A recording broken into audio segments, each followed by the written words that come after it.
반갑습니다. 자, 저번 시간에 박두진의 청산도를 이어서 이번 시간에는 기영도의 숲으로 된 성벽 그리고 이규보의 지지헌기 두 작품을 보도록 하겠습니다. 자, 먼저 나시 기영도의 숲으로 된 장벽을 볼 건데, 자, 우리 보기에 나와 있던, 자, 여기에 나와 있던 37번 보기에 나와 있던 설명을 참고해서 우리 해석을 하면 되겠죠. 자, 일단 지금 37번 보기에는 공간의 특성에 대해서 이야기를 하고 있습니다. 그래, 그 공간의 특성은 인물을 통해 드러나는데 두 가지로 동일한 공간이라도 인물에 따라 서로 다른 의미를 부여할 수 있다는 것과 두 번째, 인물에 따라 공간 전체의 모습이 달리 나타나기도 한다. 자, 이렇게 두 가지 어떤 특성이 있습니다. 자, 이거를 참고해서 우리 살펴보도록 합시다. 자, 우리 기영도의 숲으로 된 성벽 볼 건데, 자, 제목이 딱 보니까 제목이 이런 거는 우리가 단어로 된 제목으로 볼 수 있겠습니까? 아니면 문장으로 보면 됩니까? 그렇죠. 이거는 문장으로 보는 게 좀 더 적절해 보이죠? 왜냐면 서술어의 역할을 하는 부분이 있으니까. 자, 그럼 이걸 풀면 이렇게 되는 거죠. 성벽이 숲으로 되었다. 여기서 되었다는 거는 만들어졌다 이 말이겠죠. 자, 그냥 성벽이 숲으로 만들어졌다. 즉 숲으로 만들어진 성벽이다라고 돼 있는데, 자, 우리 보통 선생님이 옛날 강의를 보면 제목이 문장으로 되어 있는 시는, 자, 여기서 빠져 있는 부분을 찾아라고 했죠. 빠져 있는 부분이 뭔지를 파악하고 그거를 시에서 찾으면 그 시의 핵심을 찾을 수 있다, 이렇게 얘기했는데, 자, 지금 여기 보면 문장에 빠져 있는 부분은 없습니다. 자, 그러면 우리는 여기에, 그러면 요 제목 우리 숲으로 된 성벽에서는 어떤 거를 중심으로 또는 무엇을 생각해야 될까, 이런 걸 떠올릴 수 있겠죠. 왜, 그죠? 왜 성벽이 숲으로 만들어졌냐? 자, 요거를 떠올려 볼 수 있을 겁니다. 자, 그러면 왜 성벽이 숲으로 만들어졌는지 그 이유를 한번 찾으면서 시를 읽어보자라는 거죠. 어느 정도 이렇게 나름대로 어떤 가이드라인 또는 어디에 초점 맞춰서 읽을지 그런 것들을 한번 생각하고 시를 읽으면 그 시에 대한 해석을 좀 더 정확하게 할 수 있을 거다라는 겁니다. 자, 그럼 한번 시로 들어가 봅시다.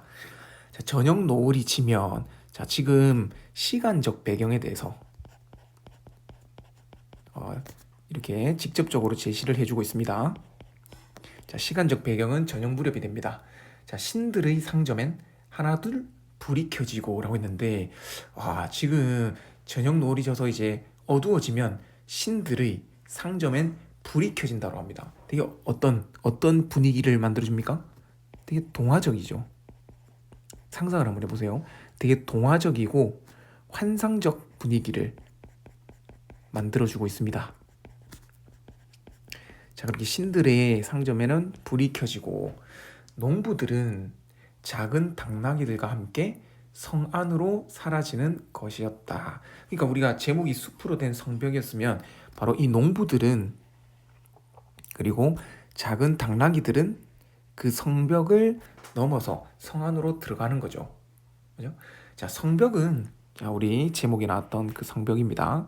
자, 그 성벽은 울창한 숲으로 된 것이어서, 자, 이게, 자, 제목 숲으로 된 성벽, 그 제목을 뜻하는 시구가 되죠.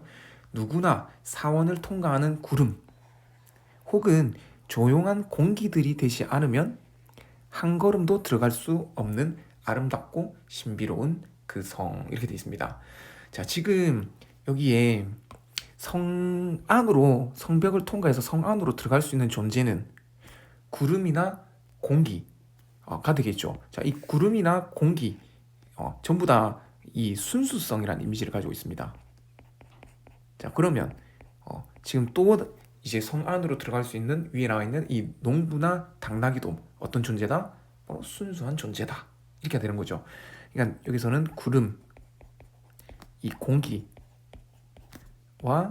농부와 당나귀는,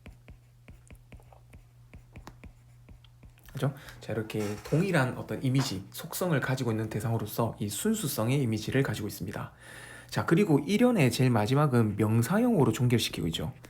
우리 시의 연을 명사형으로 종결을 시키면 자연스럽게 여운이 생깁니다. 요거는 자연스러운 특징입니다. 명사형으로 종결시키면 항상 여운이 생긴다는 거는 그냥 자연스러운 어떤 그 표현 방식에 따른 특징이다, 이렇게 보면 됩니다. 자, 그럼 이연을 볼까요? 자, 어느 골동품 상인이 그 숲을 찾아와 몇 개 큰 나무들을, 지금 우리 성벽이 숲으로 되어 있으니까 그 성벽을 허물고, 이 말이겠죠, 잘라내고 들어갔습니다. 근데 그곳에는 아무것도 없었다. 그러니까 지금 농부들이나 당나귀는 그 성 안으로 이 울창한 숲으로 이루어진 성벽을 넘어서 성 안으로 들어갔지만, 이 골동품 상인은 이거를 그냥 들어갈 수 없으니 다 잘라내고 들어갔는데 거기에는 아무것도 없다는 거죠. 그러면 이 골동품 상인은 농부와 당나귀와는 대립되는 대상이 되겠죠. 그렇죠? 그러면 이 골동품 상인은 농부와 당나귀랑 대비되니까 농부와 당나귀는 순수성이라면 이 골동품 상인은 인위성이라는 속성을 지니겠죠. 그리고 똑같은 공간이지만 농부와 당나귀가 들어가서 본 성 안의 공간과 골동품 상인이 들어가서 본 성 안의 공간은 서로 다르죠. 자, 이게 우리 37번 보기 중에 이 공간의 특성 두 번째에 해당되는 내용이 될 겁니다. 그가 본 것은 쓰러진 나무들 뿐. 잠시 후 그는 그는 골동품 상인이겠죠. 그 공터를 떠났다. 왜? 아무것도 없으니까. 자, 그러면서 농부들은 순수성. 농부들은 아직도 그 평화로운 성에 살고 있다. 자, 그러니까 이 농부들은 평화로운 성 안에 살 수 있습니다. 즉, 이 순수한 존재만이 살 수 있는 거죠. 물론 그 작은 당나귀 역시, 자, 당나귀들 역시 뒤 뭐가 생략돼 있다? 평화로운 성에 살고 있다. 라고 되어 있죠. 자, 이렇게 시가 마무리됩니다. 자, 이렇게 시가 마무리됨으로써 결국 이 시는 이 시를 정리하면 어떻게 되느냐? 일단 우리 성벽이 있죠. 이 성벽을 중심으로 놓고 농부와 순수성으로 대비된 순수성을 대표하는 농부와 이제 인위성을 대표하는 골동품 상인이 있습니다. 그랬을 때 이 농부는 이 성벽을 넘어서 아름다운 평화로운 성 안으로 들어갈 수 있고요. 반면에 골동품 상인은 들어갈 수 없었습니다. 왜? 이 골동품 상인은 어떤 인위적인, 즉 순수성을 잃은 대상이기 때문에 그렇죠. 자, 그러면 이러한 시를 통해서 말하고자 하는 건 뭐다? 결국 물론 이 순수성을 지닌 이 농부들의 삶을 긍정적으로 평가한다 볼 수 있지만, 결국은 바로 이 순수성을 잃은 현실을 비판하기 위해서 즉 순수성을 잃은 현실을 비판하는 그런 시로 볼 수 있습니다. 자, 됐죠? 자, 이렇게 시를 정리했고요. 자, 그러면 이제 나를 가지고 풀 수 있는 문제를 다 풀어봅시다. 자, 먼저 보기가 있었던 37번부터 오면, 자, 나에서 농부들이 울창한 숲 통가에 성 안으로 사라진 것은 이들이 구름과 공기랑 같다. 그는 같은 어떤 순수성을 가진 존재다라고 했으니까 올바른 설명이 되겠죠. 자, 그 다음에 3번, 나에서 농부들에게 평화로운 성이 골동품 상인에게 아무것도 없는 공터로 보이는 것은 인물에 따라 동일한 공간이 모습을 달리하여 나타나는 양상을 보여주는군. 그러니까 시의 내용이 바로 여기 요 보기의 두 번째 특징과 연결되니까 요 설명도 올바른 설명이 됩니다. 자, 됐죠? 자, 나머지 4번과 5번은 다에 대한 설명이니까 나중에 풀어보고요. 자, 그 다음에 34번으로 와봅시다. 자, 우리 1번, 가는 나와 달리 명사로 마무리했다는데 나도 명사로 마무리되죠. 그죠? 가의 일연이 신비로운 그 성. 그죠? 그러니까 달리가 틀렸습니다. 자, 그러니까 1번 틀렸고요. 자, 가는 나와 달리 반복적 호명. 자, 우리 나에는 반복적 호명이 있습니까? 없었죠? 자, 그러니까 달리 올바른 설명이 되죠. 그래서 중심 대상으로 초점을 모으고 있다. 그러면 2번이 올바른 설명으로서 정답이 되겠네요. 자, 그 다음에 나는 근경에서 원경으로 시선의 이동 없었습니다. 맞죠? 그냥 틀렸고요. 자, 그 다음에 나는 표면에 드러나는 화자. 나는 화자가 표면에 드러나 있지 않았죠. 그러니까 틀렸고요. 자, 그래서 34번은 이렇게 답을 2번으로 찾아볼 수 있습니다. 자, 그 다음에 우리 기억. 36번의 기억이 가에 있었기 때문에 역시 36번도 해석을 할 수 있습니다. 자, 기억은 몇 개 큰 나무들입니다. 자, 여기 기억은 가에 나오는 몇 개 큰 나무들입니다. 자, 그럴 때 자, 1번 그는. 자, 그는 골동품상인이죠. 기억을 목적 추구에 방해가 되는 대상으로 인식했다. 맞죠. 그러니까 잘라 없애버렸죠. 자, 그 다음에 2번 그는 기억으로 인해 자신의 행동에 의구심, 의구심을 드러낸 표현 없었습니다. 의구심, 의심을 말하죠. 틀렸네요. 자, 3번 기억은 그가 상생의 관계를 포기하게 되는 계기. 일단은 나무들을 없애버렸기 때문에 상생의 관계를 포기하는 건 맞습니다. 맞죠? 몇 개 큰 나무들을 잘라냈다는 거는 그렇지만 그 계기가 된 건 아니죠. 그래서 틀렸죠. 자, 그 다음에 4번 기억은 그의 문제 해결 과정에서 희생되는. 자, 그의 문제 해결은 지금 성벽을 넘어 안으로 들어가는 거죠. 그거를 막고 있는 게 몇 개 큰 나무였기 때문에 성벽에 해당되니까 해결을 하기 위해서 잘라냈으니까 이거는 올바른 설명이 되겠네요.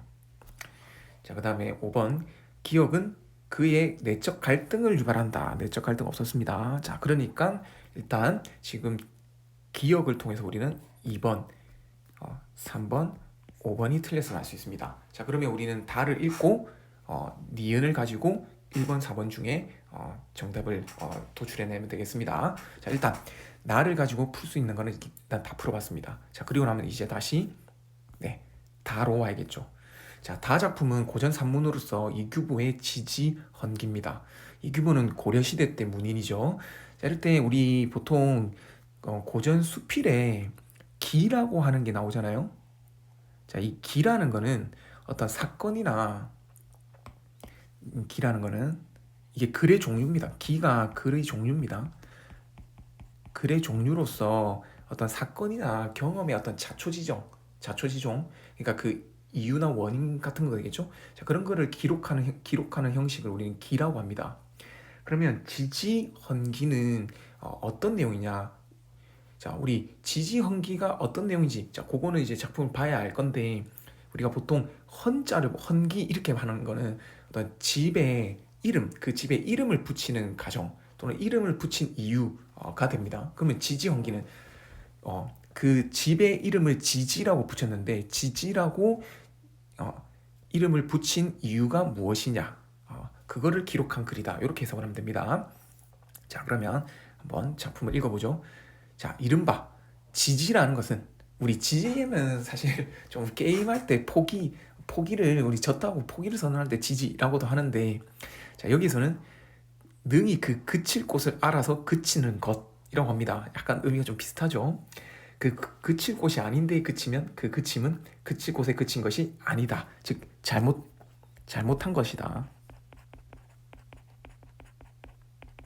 그러니까 내가 그칠 곳을 알고 그쳐야지, 그칠 곳이 아닌 곳에 그치면 잘못된 것이다 라고 말합니다. 자, 그러면서 또 이렇게 말하죠. 호랑이와 표범, 고라니와 사슴, 교룡은 늪과 못이나 굴에 있어야 그 그칠 곳을 알아서 그치는 것. 그러니까 얘들이 그칠 곳은 어디다? 못이나 늪이나 못이나 굴. 이게 올바른 선택이다 이 말인 거죠. 자, 가령 예를 들면 본고장을 떠나서 그냥 호랑이나 표범 등이 혼잡한 성시란 거는 어떤 도시를 말합니다. 사람들이 사는 그 도시에 호랑이나 표범, 고라니나 사슴, 교룡 이런 게 나타났다 생각해 보세요. 그러면 사람들이 재앙으로 여기고 따라서 해칠 것입니다. 그게 필연한 일이다, 당연한 일이다 라고 말하는 거죠. 그러니까 이렇게 그칠 곳이 아닌데 그치면 잘못된 것이다 라고 말해주는 겁니다. 자, 그러면서 나는, 자, 지금 표면적으로 드러나 있죠. 세상에 있어서 거만스러워 남과 합하는 일이 적으니, 남들과 어울리는 일이 적으니 지금 스스로를 거만하다고 얘기하고 있네요. 자, 근데 중요한 거는 남들과 어울리는 일이 적다. 그래서 길들여진 물건이 아니다. 만일 다른 사람과 함께 나가고 나란히 달려서 명리의 지경에 이르게 된다면, 자, 이 명리가 명예와 이익을 말하는데 거기에 그치게 된다면 이는 호랑이와 표본 고라니 사슴 교룡이 성시에 그치는 것과 무엇이 다르겠는가? 같다라고 말하고 있죠. 자, 이거 서리법입니다. 서리적 표현이죠. 자, 그러면 지금 나가 명예와 이익의 지경에 그치는 것은 호랑이가 성시에 그치는 것과 같으니까 잘못된 행동이라는 거죠. 그러면 이 명리를 지금 작가는 우리 수필에서 말하는 이는 작가 자신이니까 부정적으로 본다는 거죠. 즉 명리를 추구하는 것, 명예와 이익을 추구하는 것은 내가 그칠 곳에 그친 것이 아니다, 잘못한 것이다 라고 얘기하고 있습니다. 자, 그렇지 않으면 사람들이 재앙으로 여기고 따라서 해치는 자가 이를 것이다. 그러니까 내가 명리를 추구하면 결국 해침을 당할 것이다, 해를 입을 것이다 라고 말하고 있는 거죠. 이게 결국 이 글에서 말하고자 하는 교훈이 되는 것입니다. 그렇죠? 결국은 뭐다? 이게 이 작품에서 말하고자 하는 교훈인데 결국은 뭐를 추구하면 안 된다? 명리를 다투지 말자. 다툼을 해서는 안 된다. 또는 여기에 유혹에 빠지지 말자. 또는 명리를 다투면 결국은 위험에 빠질 것이다. 자, 라는 교훈을 말하고 있는 겁니다. 자, 계속 볼까요? 자, 하였더니 어떤 이가 말하기를, 그러니까 나에게 내가 이 한 말을 좀 의심하는 사람입니다. 그래서 이 의심하는 사람이 이제 질문을 합니다. 자네의 말과 같이 한다면 산림이나 궁곡에 처하여, 산림이 우리 산과 숲을 말하고 궁곡은 깊은 골짜기, 자, 즉 사람들이 없는 곳을 말합니다. 자, 거기에 처하여 다른 사람들과 복잡하게 한 곳에 있지 않은 연후에야 그칠 곳에 그쳤다고 할 수가 있다. 즉 지금 작가는 명리를 자기는 남들과 어울리는 일도 좋고 명리를 추구하지 않는다라고 얘기했는데 어떤 이가 말하기를 그러면 본연적으로 그러면 깊은 골짜기에 들어가서 다른 사람과 어울리지 않으면 되는 거 아니냐라고 말합니다. 근데 이제 자네가 그친 곳은 곧 성시의 가운데인데 라고 했는데, 자, 그러니까 한마디로 왜 성시의 가운데 사느냐 이 말이죠. 그죠? 자, 근데 이 부분을 우리가 보면 이 표현을 통해서 작가는 또는 나는 성시의 가운데 살고 있음을 알 수 있죠. 가운데 살고 있다. 자, 그런데 이 글 어디에도 성시의 가운데 살고 있다라는 표현은 없습니다. 왜 그러냐면 우리 이 글 윗부분에 지금 전략되어 있는 앞부분에 생략되어 있는 부분에 보면 이제 이런 구절이 나와요. 나는 성의 동쪽 봉향리의 서쪽에 초당을 짓고 살고 있다. 그러니까 성 안에 살고 있다라는 내용이 있거든요. 근데 이 지문에 생략되어 있습니다. 자, 그래서 지금 어떤 이가 이렇게 말하는 겁니다. 오히려 그칠 곳에 그쳤다고 하여 호랑이와 표범, 고라니와 사슴, 교룡이 늪과 못이나 굴에 처하는 것에 비유하는 것은 무엇인가? 왜 그칠 곳에 그쳤다? 우리 그칠 곳에 그쳤다는 것을 지지라고 얘기하죠. 왜 지지했다고 말하는가라고 의문을 제기하고 있죠. 그러니까 지금 이제 어떤 이가 말하는 거는 자네가 명리를 추구하지 않는 그런 삶을 살면서 지지하기 위해서는, 그칠 곳에 그치기 위해서는 자연 속에, 즉 깊은 산 골짜기에 살아야 되는데 성시 한가운데 살면서 왜 자네는 지지하고 있다고 말을 하는가? 라고 지금 의문을 제기한 겁니다. 자, 그러니까 이렇게 대답했습니다. 벌레와 짐승, 여기서 벌레와 짐승은 앞에 나오는 맞죠? 호랑이와 표범, 고라니, 사슴, 교룡 이런 것들 같은 말이죠. 이 늪과 못이나 굴에 처하는 것과 사람이 여기서 사람은 이제 작가 자신을 말하겠죠.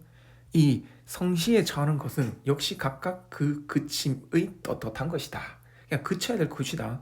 그러니까 벌레와 짐승이 그쳐야 될 곳은 늪과 몫이나 구리고 사람이 그쳐야 될 곳은 성시다. 즉 사람이 살아가야 될 곳은 성시다.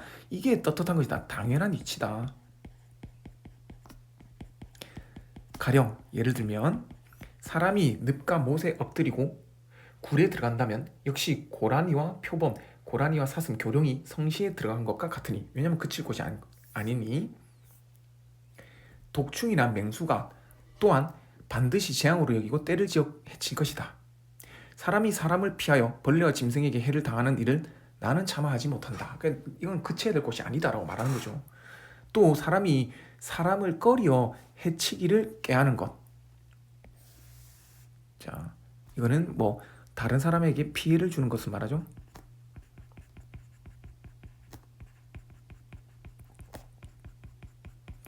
자, 이렇게 피해를 주는 것은 성시가 좁아서 같이 처하는 것에 인색해서가 아니라, 성시에 있기 때문이 아니라 그 구하는 것과 그 이익을 다투기 때문이다. 즉 앞에서 얘기한 뭐 구하는 것 그리고 이익을 다투기 때문에 다른 사람에게 피해를 주는 거다. 즉 앞에 나왔던 명리를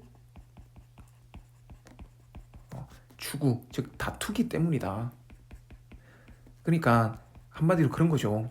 사람이 다른 사람에게 피해를 주는 것은 성시에 살아서가 아니라 명리를 다투기 또는 추구하기 때문이다 라고 얘기하는 겁니다.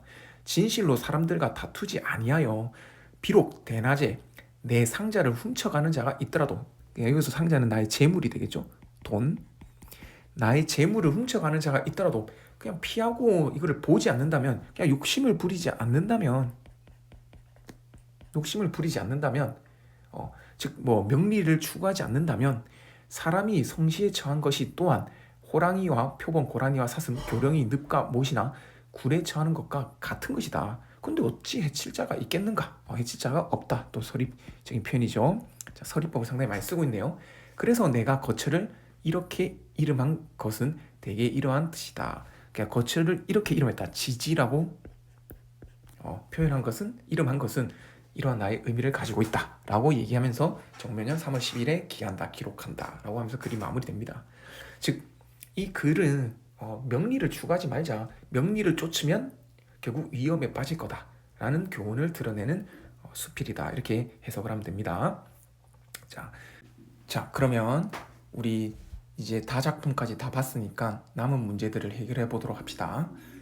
자, 먼저 37번으로 와서, 자, 4번과 5번이 남아있는데, 자, 4번부터 나가 명리의 지경에 그치는 것을 짐승이 성시에 그치는 것과 같다고 언급한 것으로 보아. 즉 짐승이 성시에 그치는 것은 그쳐서는 안 되는 공간이죠. 잘못된 거죠. 그리고 나가 그러면 명리의 지경에 그치는 건 역시 잘못된 것이죠. 그렇기 때문에 나에게 명리의 지경은 자신이 그쳐서는 안 될 공간처럼 인식되는 건, 자, 올바른 말이죠. 잘못된 공간이다 이 말이겠죠. 자, 그 다음에 5번. 자, 다에서 나가 성시에 자리하여 다른 사람을 피하는 것이 떳떳한 것이라고 말한 것을 어떤 이가 비판한 것으로 보아 라고 했는데, 자, 어떤 이가 비판한 것이 나가 성시에 자리하여 다른 사람을 피하는 것이 떳떳한 것이다 라고 비판한 게 아니죠. 맞죠?